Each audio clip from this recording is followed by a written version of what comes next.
Қайырлы күн, құрметті қазақстандықтар. Мен Сара немереммен, әжем, анам, мен республикалық сайысқа қатысқалы тұрмыз. Сара, сен қандай қазақтың ұлттық тағамдарын білесің? Айтып берші. Бешбармақ, бауырсақ, қымыз, қырт. Қазақ халқы, Сара, өте қонақжай халық. Дастарханнан ешқашан ас кетпеген. Соның ішінде ерекше орын алатын тағамдардың бірі ет, қымыз, шұбат, айран, ірімшік, бауырсақ. Біз бүгін ет асамыз және бауырсақ жасаймыз.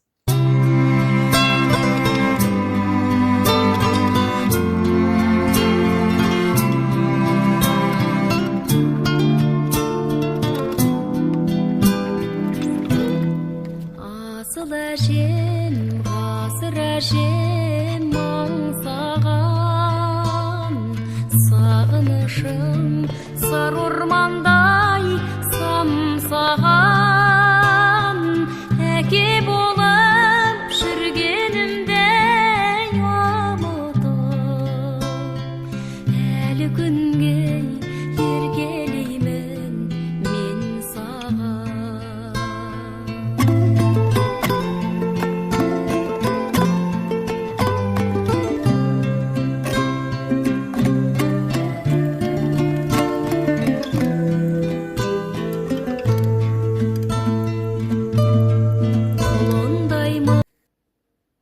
Сара, міне сенің сүйікті бауырсақтарың дайын болды.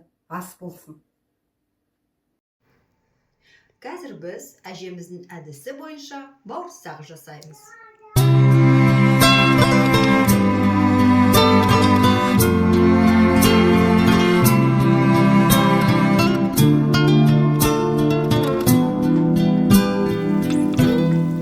Асыл әжем, ғасыр әжем, Біздің бауырсақ.